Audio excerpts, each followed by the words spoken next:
नागपूर शहर पोलिसांनी राबवलेल्या ऑपरेशन यू-टर्न या विशेष मोहिमेच्या जोरावर शहरात प्राणघातक रस्ते अपघातातील मृत्यूंमध्ये तब्बल 26% घट नोंदवली गेली असून त्यामुळे 90 मौल्यवान जीव वाचले आहेत.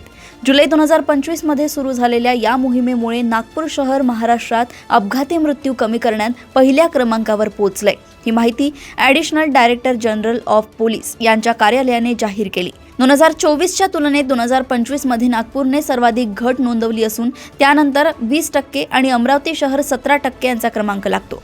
नागपूरमध्ये 30 नोव्हेंबर 2025 पर्यंत मृत्यूंची 30ने घट, पुण्यात 55 आणि छत्रपती संभाजीनगरमध्ये 18ने घट झाली आहे. ऑपरेशन यू-टर्न अंतर्गत दारू पिऊन वाहन चालवणे, रॅश ड्रायव्हिंग, ट्रिपल सीट, अतिवेग, अल्पवयीन वाहन चालक आदींवर कडक कारवाई करण्यात आली. 2025 मध्ये आतापर्यंत 5366 दारू तपासणी प्रकरणे नोंदवून 100% दोषसिद्धी साध्य करण्यात आली आहे. अल्पवयीनांना वाहन देणाऱ्या पालकांवरही मोटर वाहन कायद्यानुसार कारवाई करून 60 प्रकरणात दोषसिद्धी झाली आहे. दररोज शहरात 90 ठिकाणी नाकाबंदी, विशेष पथकांकडून रॅश ड्रायव्हिंग विरोधात BNS 281 अंतर्गत कारवाई आणि तंत्रज्ञानाचा वापर या सर्व उपक्रमांमुळे नागपूरचे रस्ते आणखी सुरक्षित झाले असून 0 अपघात मृत्यू हे ध्येय साध्य करण्यासाठी शहर पोलीस जलद गतीने वाटचाल करतायत.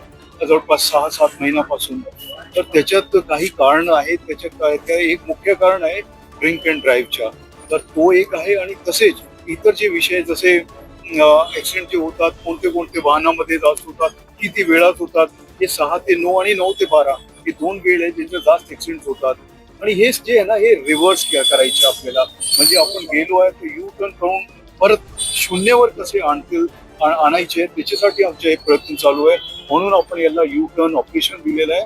आणि याच्यात आता मागील 6 महिन्यामध्ये आपण जवळपास 40नी मृत्यू कमी करण्यात यश आपल्याला मिळालेलं आहे या शहरामध्ये. म्हणजे जवळपास 22% मृत्यू कमी झालेली याच्यात हा एक आहे. आणि याला आता आपल्याला पुढे घेऊन जायचं आहे. या वर्षी जर आपण जवळपास 50% पर्यंत हे मृत्यू कमी करता आली आपल्याला, तो एक यश राहील आपल्याला असं वाटतंय. बाकीचे जे कारण आहे, हेल्मेटच्या नाव वापरता ड्रायव्हिंग करणे किंवा सीट बेल्टच्या नाव वापर किंवा रॉंग साईड ड्रायव्हिंग, हे सगळे मुद्दे पण आपण याच्यात घेतलेले आहे. ड्रिंक अँड ड्रायव्हिंग साठी आमचे दररोज संध्याकाळी 3-1 तास आम्ही चेक करणार आहे. याच्यात आमचे पोलीस स्टेशनचा स्टाफ राहील, आमचे DCP ट्रॅफिक, ACP ट्रॅफिक आणि त्यांच्या ट्रॅफिकच्या स्टाफ, हे सगळे आम्ही रोडवर राहणार आहे त्यावेळेस. आणि ते चेक करायचे आपल्याला की जास्तीत जास्त याच्यात कसे आपण कमी वेळेमध्ये हे बदलाव आणू शकतोय. हे माझे तुमचे मार्फतीने आव्हान राहील सर्वांना की be careful, don't drink and drive आणि रॉंग साईड ड्राईव्ह करू नका, कुठल्याही ट्रॅफिकच्या नियमांचा भंग करू नका.